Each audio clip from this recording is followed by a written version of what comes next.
WJYN Uptown Radio, 98.5 FM. This is Poetic Today. Here today with the most slept on radio show brought to you in part by Jimmy Ray. Super Big Media. You can find Jimmy Ray producing FM radio, Friday show and other shows during the week here at 98.5 FM WJYN. Jimmy specializes in brand strategy and social marketing. This next segment is brought to us by Marceuse and Cold Blue 215. Thank you for listening and tuning in to WJYN Uptown Radio 98.5 FM. Yeah, what's up? Glad everybody tuned in. This is Cold Blue 215 Radio. I'm the co-host, so you know I'ma hold it down. I'm Stav, the owner, the creator, the mastermind behind the brand Marceuse. And I got sitting next to me, man, a real personal. I love him to death. I met him at a time where, you know, a lot of relationships blossom and flourish, you know, behind the wall. And you know, we met for the first time and it was on after that. So I love him to death and I'm glad to see him out here. Alhamdulillah. And introduce yourself, bro. Salim. Just Salim.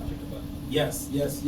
So tell them a little bit about your situation before I go into the questions that I want to ask, but you just let them know, you know, a little bit about yourself.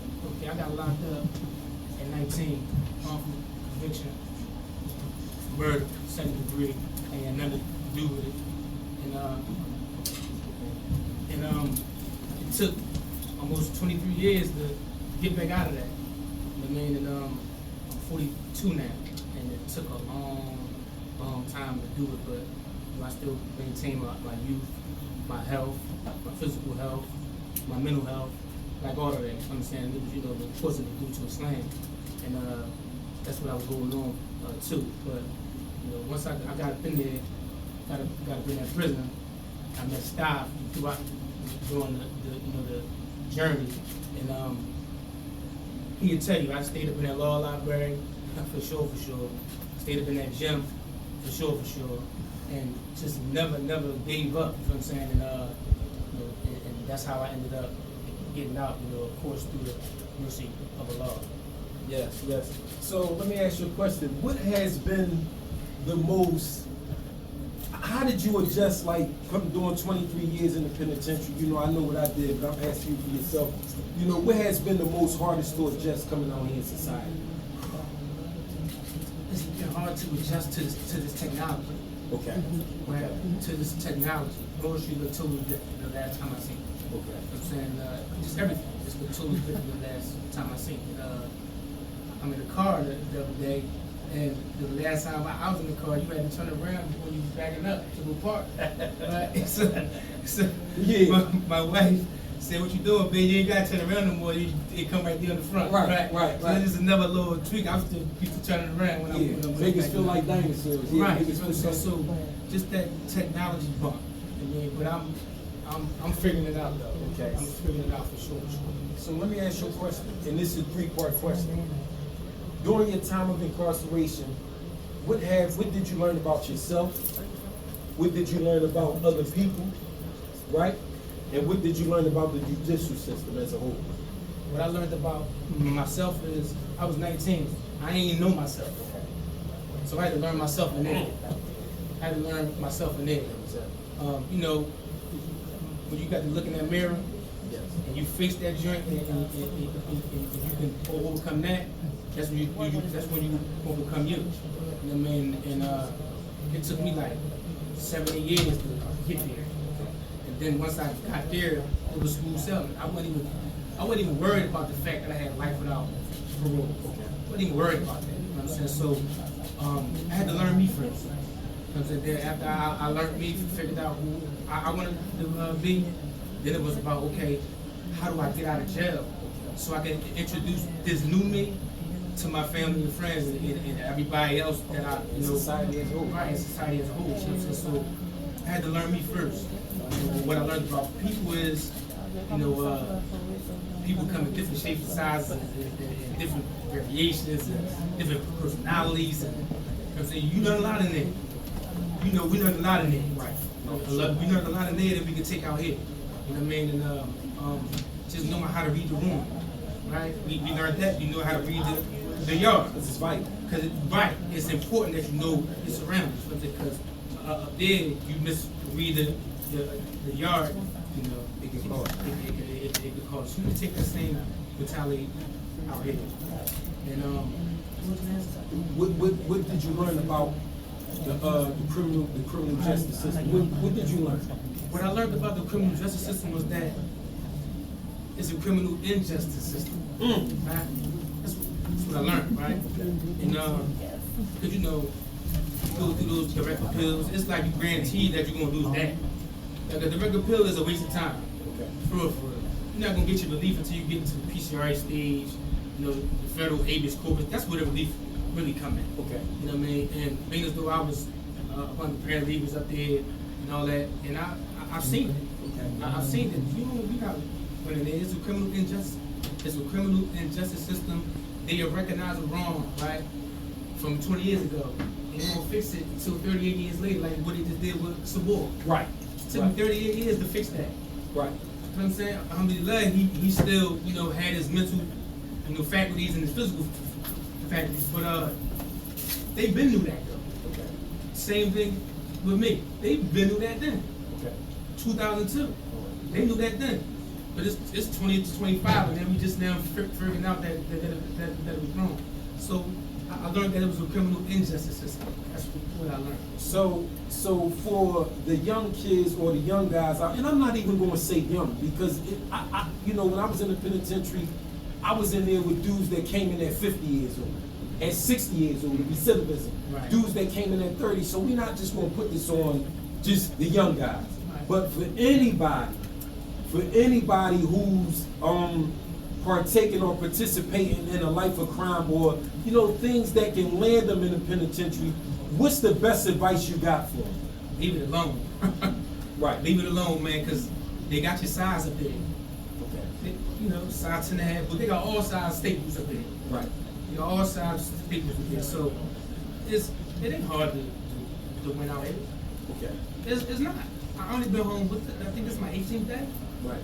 And I'm already seeing ways that I'm gonna win, right?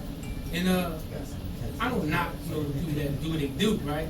But you gotta be ready to stand that, and a lot of them don't, a lot of them can't, right? So, and at the end of the day, it ain't worth it. Okay. It's not worth it, bro, because you go up the mountains, man. You deal with them folks. They waiting for us. Yes. They waiting for us. Yeah. They waiting for us, man, and they waiting to treat us, right? Even the environmental hazards that come with jail, right? Okay. We Expound on that. was up there with the water that had PFAS in it. What's right? PFAS? Forever chemicals, right? We was subjected to that water our whole bit. They just put a little drain out in the papers up there. They got a law firm up there trying to get people that was diagnosed with any type of cancers and all that to contact them, and then they gonna try to get you a check and all that, right? Okay. But so that's just the environmental hazards that come with prison that they don't tell us about, Right. right? So we was Because nobody talk about that out here. They only talk about, you're gonna be doing time, you're gonna be away from your family. So you saying, and health hazards in the penitentiary. There's a lot of us that came out of prison, right? We went into prison, we was healthy. A lot of us came home with cancer, bro. There's a lot of brothers that we know that passed away when they came home from cancer. A lot of women. A lot of women from Muncie came home, died from cancer. They trying to figure out how did they even contract it. It's the environmental attack. Right. Also, you know what I'm saying, that come with being in them jails, up in the mountains, they mining coal, they coal mining and all that. Right. All that stuff get in the water, and then we washing up with it and eating it for 20, 30 years, bro. Okay. So we know it's inevitable. Everybody not gonna get the message. Everybody not gonna take from examples of people like me and you. I did 27 years, you did 23 years. Some people will look at it like, because I was young before, and I looked at it like, no, I'm better than them. Or I'm not gonna make the mistakes they made, right? So it's inevitable, everybody it's not gonna be saved. So let me ask you a question. What are the resources that people inside of the penitentiary have at their disposal for getting out of the penitentiary once they go? Because we gotta admit, everybody not gonna stop going. right? And some people gonna go and some people is falsely accused. Right. So for the people that's falsely accused and other people too that's going and they feel as though they gotta do what they gotta do, what can they do once they get inside? Or what's at their disposal once they get inside to help them get back outside? Well, certain spots up there got some good law libraries. Okay. The spot that we was at, Monroe, they got a good law library up there, right? They had people that was willing to sit you down and show you how to get out. Okay. You had to be dedicated to. We had to make sacrifices, like for, all right, do I go to the law library or do I go to the yard to go play ball? Okay. Right? So those sacrifices is like, Yes. you know, I'm coming up 19. I still want to play ball, Right. right? I Right. still want to play ball. Yeah. I don't want to work out yet. I just want to play ball because I was playing ball before I got booked. So I still want to play ball. I'm going to always pull me up.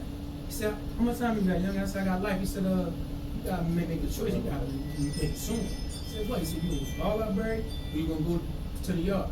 And I went to the law library. It took me 23 years to get out, but, you know, Because we used to be bidding off you sometimes. We going to the yard to work out and everything. Everybody going to the yard. You going that way to the law library. Like, Sizzo, what's up? Man, come on, man, come to the yard. You like, no, I'm out. You know what I mean? Like, yeah, so, Right.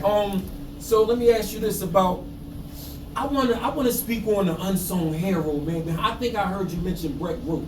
Okay. Right? Let's So get to it's it. a lot of unsung heroes, man, Let's get to behind it. your freedom and a lot of other people's freedom, man, because I was in the SMU program, which a lot of people don't know. The SMU program is like a behavior adjustment program for people that's inside the penitentiary that just keep catching write-ups, keep going back and forth to the hole, keep getting kicked out of this jail, that jail. So it's like a it's called the special management unit where, you know, you just in there. Right. Yeah, I mean, you got to do a couple years just to get back out.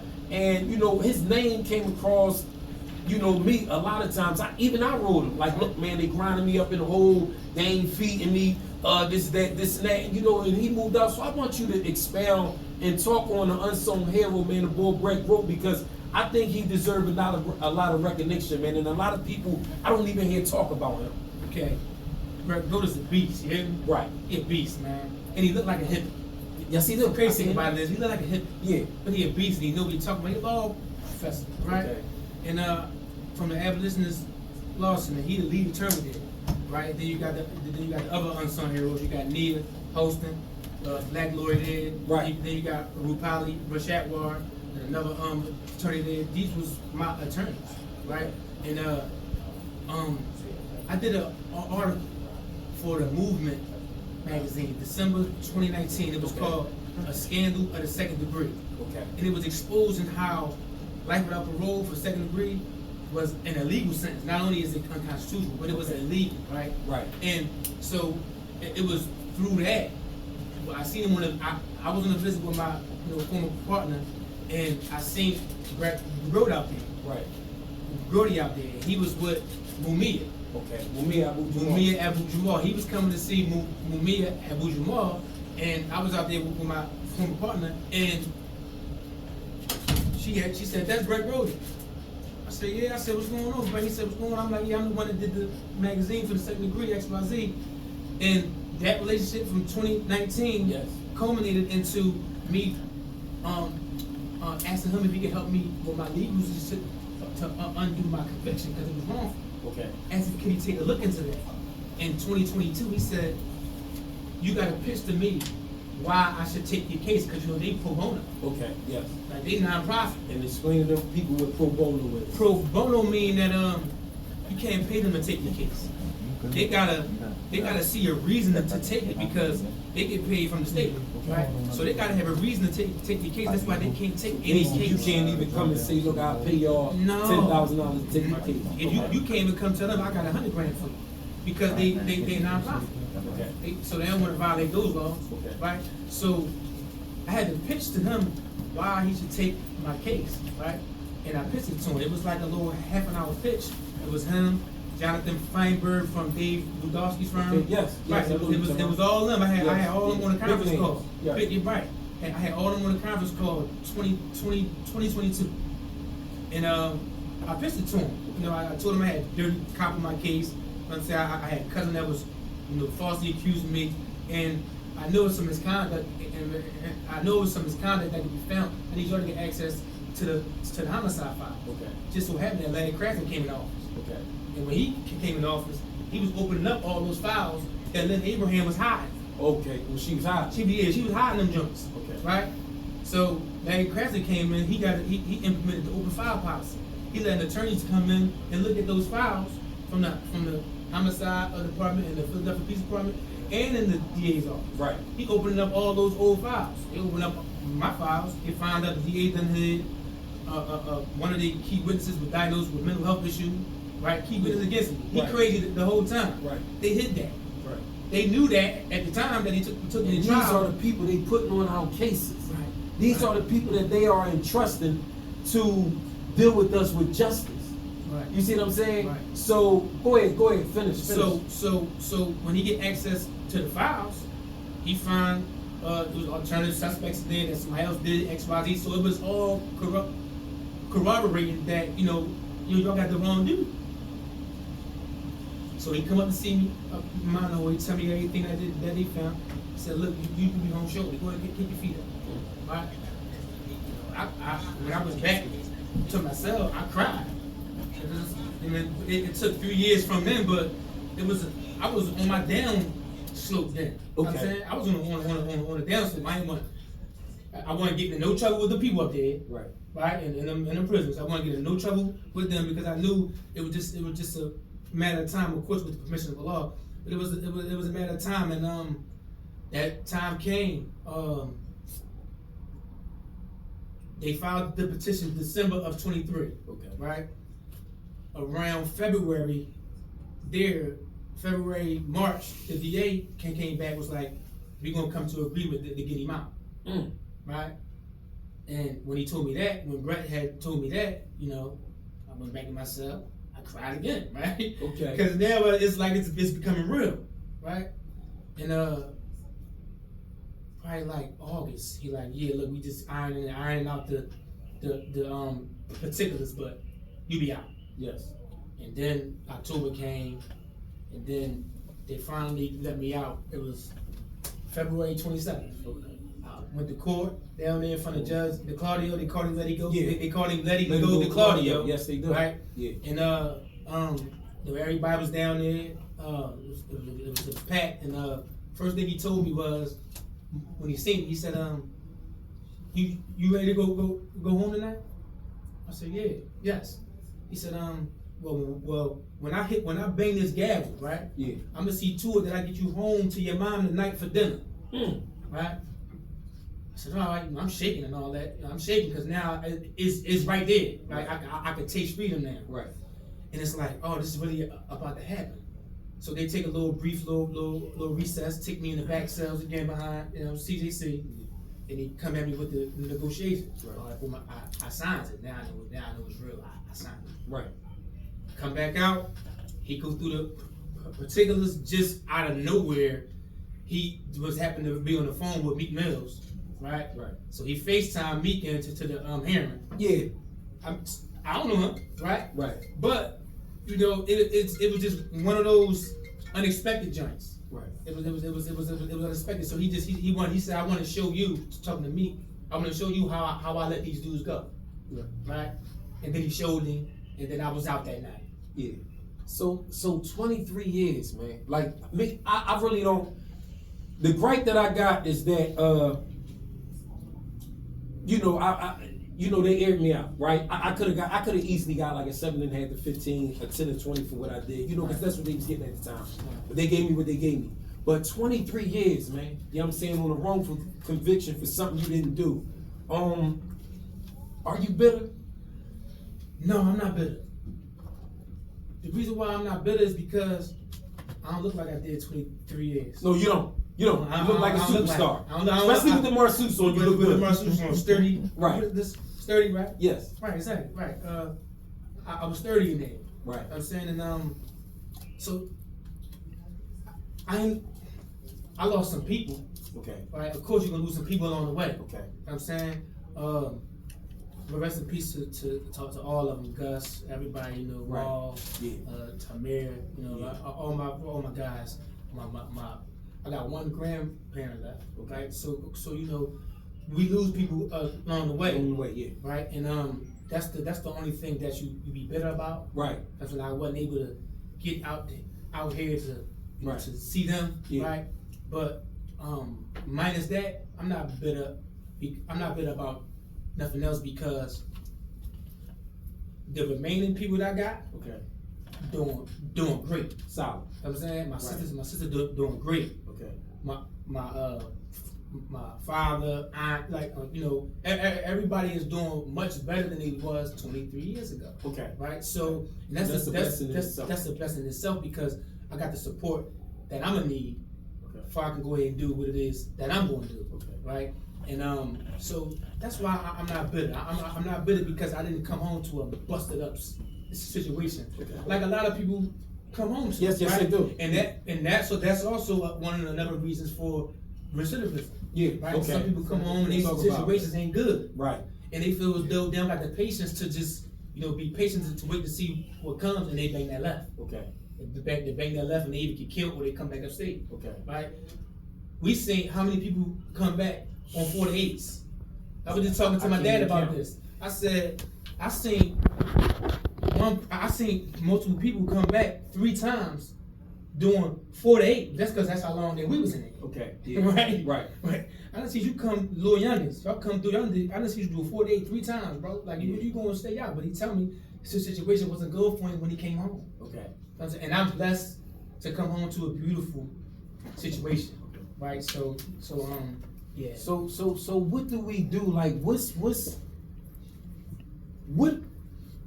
plans should we put in place? Like, how do we get the rest of the brothers we know everybody not gonna make it, but the ones that, like, is your situation or dudes that was like in my situation where they didn't got beyond what they should have got, right? Mm-hmm. How do we get them home? Like, what is it going to take? And is it anything that's being put in place and set to go get the rest of the men? What I'm doing through the Abolitionist Law Center, okay, right? Through Salim Holbrook, he's the executive director. I went to go see him a couple days ago, and I was talking about that. The conversation that we had was about, of course, this discussion, our future plans, my future plans with them. Okay. And then it was also about how I'm going to go back and grip some of the people that I left. Okay. To bring them out forget here. About it. No. I brought them out here on my back. Okay. Right. Bird. Free Bird. Sabor home. Right. Free the rest of the guys. All of them. For some core. All of them. Right. Zeke, Reek, Hot. I ain't forget y'all. Right. You know what I'm saying? So Heem. I ain't forget Heem. Right. Brief Baller. Right. Blizzy. Let's run the names down. Right. Sure. But so I'm working with them to try to find ways that I could streamline those cases where it's like a layup. Okay. Any layups, we gonna lay it up. Any layups, we gonna lay it up. Yeah, that's the new joint. Right? We're saying that for now on. Any layups, we gonna lay it up. All right. Right. You know what I'm saying? So I'm working with them, Abolitionist Law Center, figuring out the ins and out of that, and with Surge, Uptown Surge. Yeah, Uptown. Yeah. I mean, so that's right. that's the way I'm trying to streamline it for the men. Okay. So what do we do before they get to the men? What do we do with the youth? The ones that's down at Youth Study Center and these juvenile joints I've been to that I did when I was a child. Some of them is not opening now, like the Heights, Glen Mills and stuff like that. How do we reach them? How do we get them before they get to State Road? And before they get to, Phoenix, and before they get to Mahanoy, before they get to Cold Township, before they get to Huntington and Smithfield, how do we, how do we reach them? Well, if they're the Youth Study Center, we can reach them now. Okay. We can spin around there.